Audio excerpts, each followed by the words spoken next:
Hi, I'm Vicky. I want to share with you a few tips today about how to sew bags on your domestic sewing machine. As you can see, I've got Janome here. It's a good quality machine, but it is a domestic sewing machine primarily designed for sewing clothes. So I'm going to share with you some hints and tips for making your regular domestic sewing machine sew and cope with sewing bags.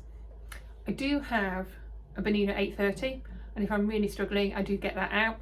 It is an old machine. It cost me the same second-hand as this did new. It's very robust.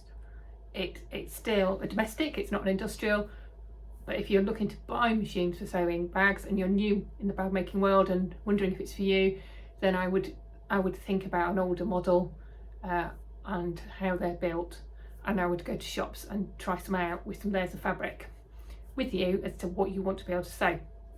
Anyway, back to your domestic sewing machine and how to make it work for you. So let's think about the feet on your sewing machine in the first instance. So you've got a regular sewing machine foot, a zipper foot, Teflon foot, and a walking foot.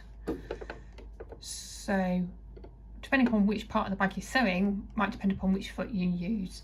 I use my regular foot for sewing the lining together, the general seams, but when it comes to putting it all components of the bag together, putting the lining and the outer bag together, joining that together, turning that out and top stitching, then I will often revert to a walking foot.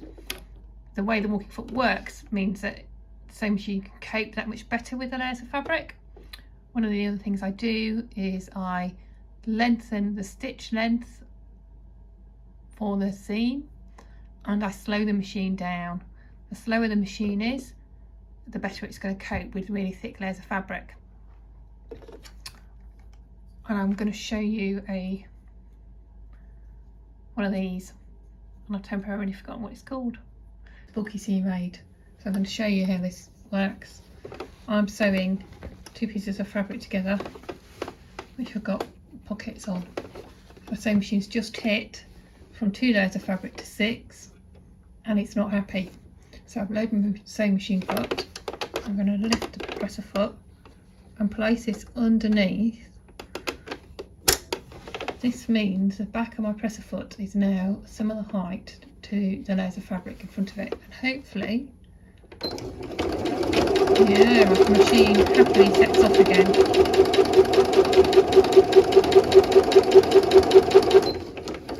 So you can see how this really helps you when you go from one height of fabric to another height of fabric with your sewing machine. Very helpful gadget. Let's talk about needles.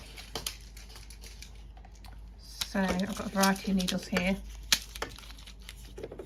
It's important to have sharp new needles when sewing your bag. So I've got regular sewing machine needles here.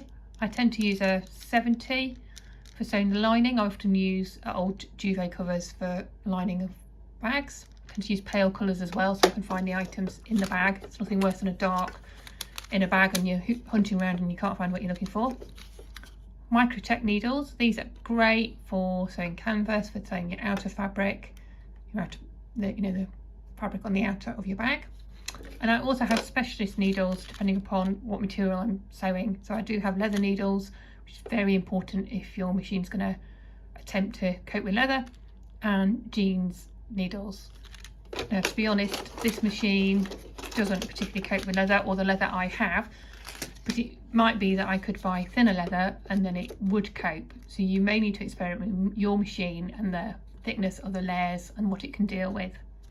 And then when you're designing your bag, have a think about the fabrics you're going to use and the weights of them and what kind of interfacing you're going to use. So this project bag I'm working on at the moment, it's got quilting fabric for the outer pockets, a fabric that's a bit thicker, it's not quite a canvas, but it's a thicker weave for the bulk of the outer bag. And then what's going to really help me put this bag together is that I've cut my fusible fleece to the seam allowance size.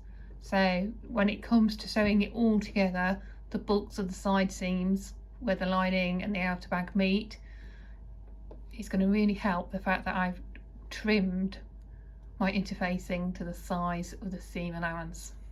When cutting out bags, I like to use a rotary cutter and a quilter's ruler. These are particularly helpful to get sharp, straight lines, right angles, cut the bag to size. Really helpful. Again, sharp blade is really good. Quilter's rulers are also very helpful for marking out stitch lines, for making dividers in pockets, etc. And when I've got big bulk to pin together, I tend to use clips. Clips are brilliant. They're not cheap, but they make such a difference in terms of holding things together. And if you're using something like vinyl or leather, then you're not going to get any holes, permanent holes where you put a pin in. So they're worth the investment.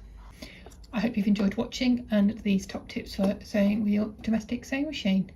Enjoy your bag making.